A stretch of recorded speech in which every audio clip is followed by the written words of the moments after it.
Battle of Ushant, 1944. The Battle of Ushant, also known as the Battle of Brittany, occurred on the early morning of June 9, 1944 and was an engagement between German and Allied destroyer flotillas off the coast of Brittany. The action came shortly after the initial Allied landings in Normandy. After a confused engagement during the night, the Allies sank one of the German destroyers and forced another ashore, where she was wrecked. On June 6, 1944, the day of the first landings in Normandy, the remnants of the German 8th Destroyer Flotilla, consisting of the Type 36A Z-24 and Z-32, and the ZH-1 were ordered by Vice Admiral Theodore Crank to sail from the Gironde to Brest. The order was intercepted by the British, which detailed Canadian Bristol Beaufighters from RAF Coastal Command to attack the German ships as they sailed through the Bay of Biscay. In the ensuing raid, the destroyer Z-32 was slightly damaged. The German ships made port at Brest, where Z-24 and Z-32 had their anti-aircraft armament increased. They then put to sea again on June 8 in company with the Flodden torpedo boat 1939 class torpedo boat T-24, the sole survivor of the 4th torpedo boat flotilla, bound for Cherbourg under the command of Theodor von Bechtolsheim, where they would reinforce German positions. The Allied forces learned of the German intentions through ultra-intercepts, and detailed the 10th Destroyer Flotilla to intercept the German ships as they sailed up the English Channel. The 10th Destroyer Flotilla was at this time under the overall command of Captain Basil Jones, who had his flag aboard the Tribal-class destroyer HMS Tartar.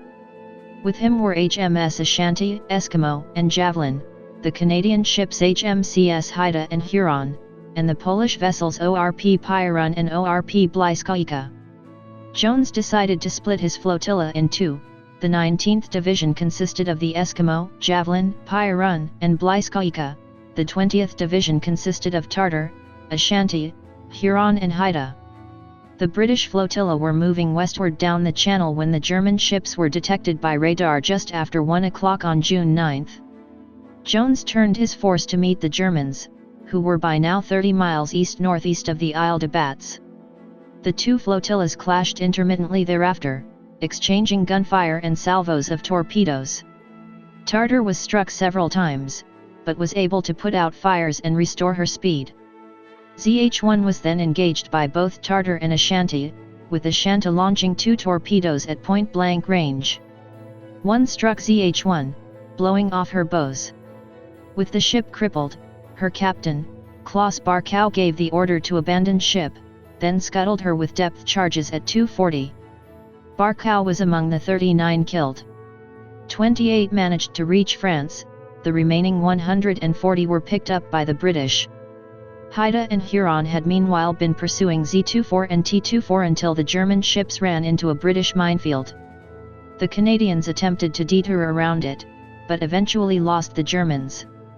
Z-24 and T-24 regrouped, with the intention of returning to engage the British, but finding they were not being followed, they left the area. Haida and Huron returned to the scene and came across von Bechtolsheim's Z-32, which had received a heavy pounding and lost contact with the rest of the Germans. There was some confusion over establishing each other's identity, but when the Canadians discovered she was a German ship, they opened fire. Von Bechtolsheim fled at high speed, but Z-32, having sustained heavy damage, was driven ashore on the Isle de Bats and wrecked. 2 destroyers from the battle survive as museum ships today. HMCS Haida in Hamilton, Ontario, and ORP Blyskawica in Gdynia, Poland.